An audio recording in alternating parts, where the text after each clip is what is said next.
Hey, and thanks for watching this pad video. So this is a 2013 Porsche Cayenne GTS.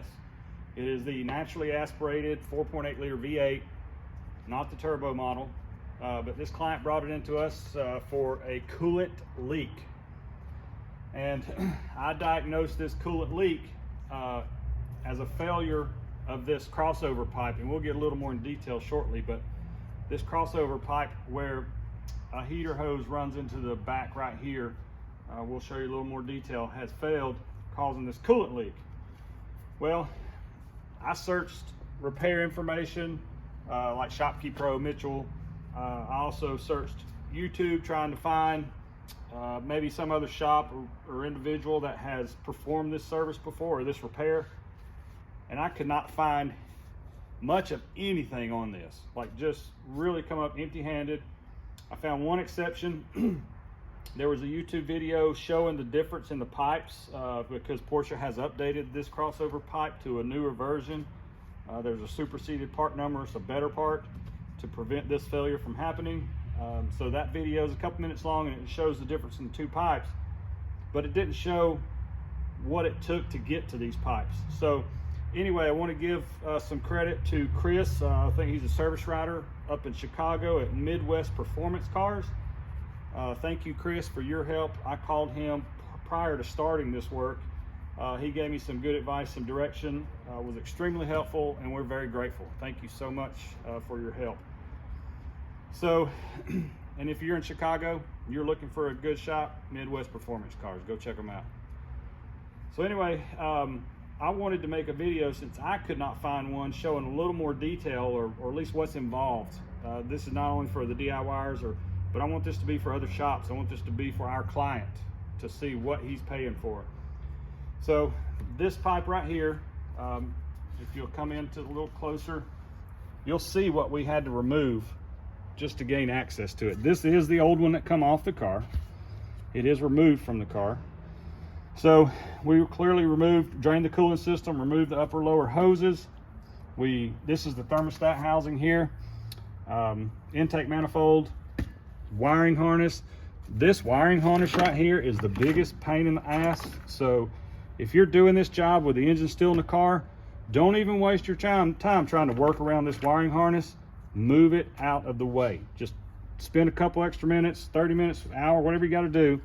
Get this harness out of your way, because it is not an easy job, and I would say it's impossible to leave this in place and still have this job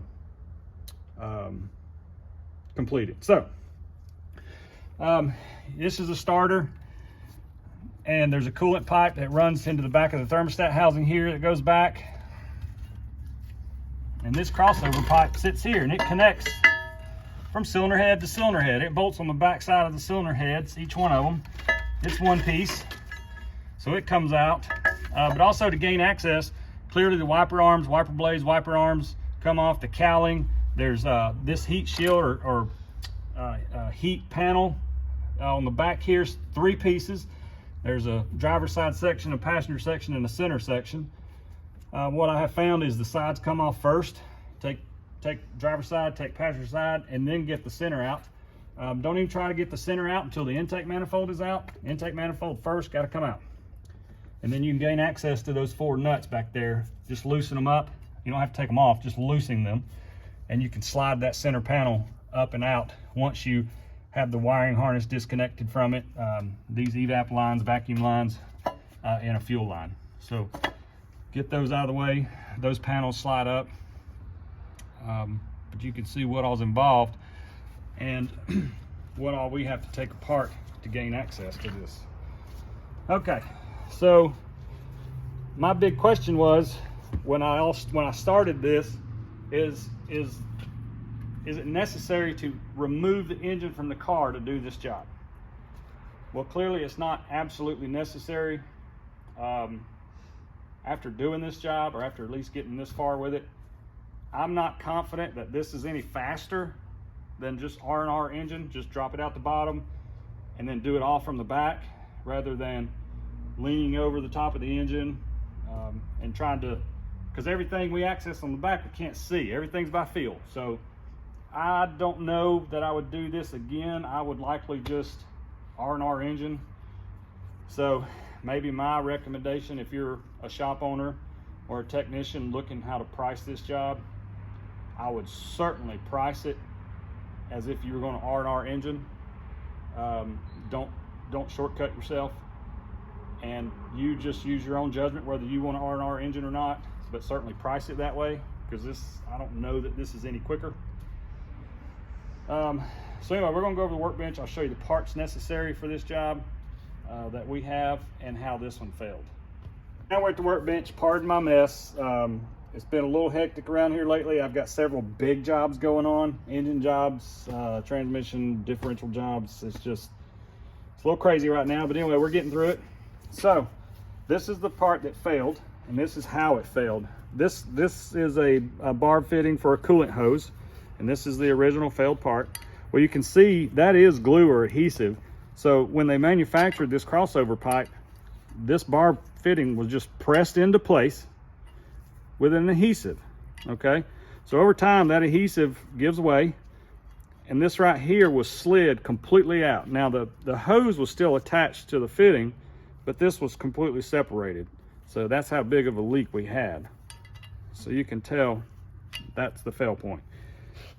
These areas here were not the fail point, it was here.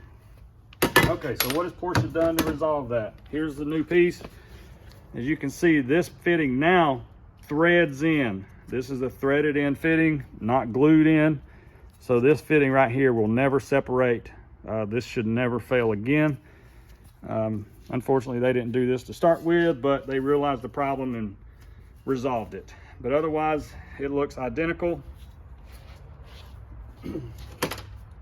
Now for parts, and I may put a parts list on the in the description, but you can see we got new gaskets for this piece here. So the new gaskets, and these are, you can see they're made together, but they cover both holes.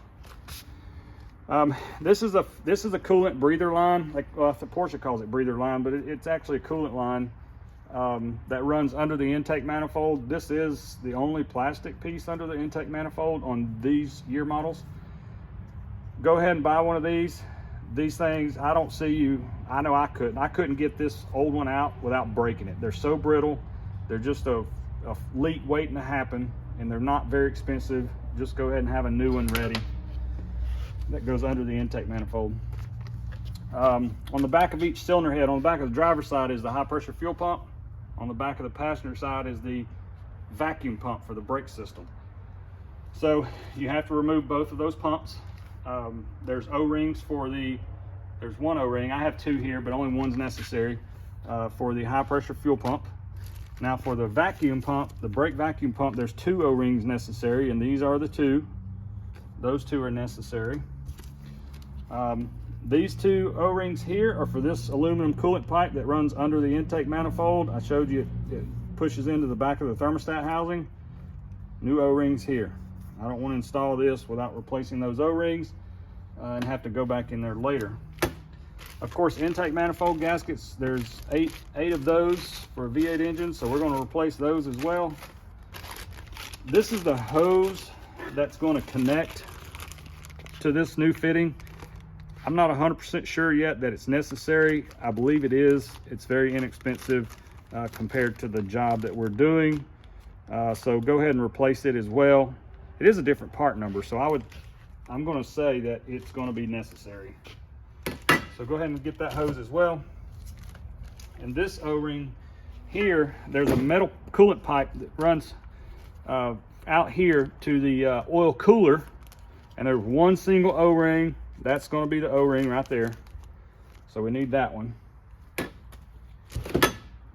And I believe that's it. We are going to install a new oil separator or crankcase vent. I found it easier to just remove this off of the driver's side cylinder head. It makes removal of the intake manifold much easier. And as you can see, when you remove the old one, there are seals here that should be replaced at a minimum. But these are a high failure item. We like to replace these anytime we can. It's going to reduce oil consumption and prevent a check engine light. So we just put a new one on there as part of this service, rather than just simply replacing the seals. Now, if you just happen to replace this 6 months ago and you can get away with just the seals, that's fine. And we'll go over here to the parts cart. Okay, so here's the parts we've taken off the car. I want to show you this coolant pipe that goes under the intake. I showed you we were going to replace. I just cut it to get it out of the car. Here's where it was connected. I just cut it because I know I'm not going to use it, but I really tried being fragile with it. And you can see it broke here. Ends broken off of it. So I don't even try to be easy with it. Just cut it and break it off, get it out of there, put a new one on it. Fuel rail, here's the old oil separator or crankcase vent that we're going to replace. High pressure fuel pump, you can see that one O-ring there. And brake vacuum pump, there's an O-ring here, and there's that smaller O-ring fits here in that groove. So anyway, I believe that gives you a better idea of what is to be expected on this coolant leak repair.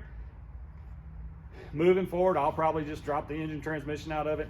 I don't care for bending over these engine bays and reaching to the back. I'd rather just have it on the ground and work on it there. It may take a little time to get it out, but I feel like the R&R of the actual pipe is going to be much faster. So anyway, hope this helps. We'll put some part numbers in the description, parts list anyway. But hope this helps another shop. Hope this is helpful to our client. Thank you again to those that have helped us, and thank you for watching another pad video.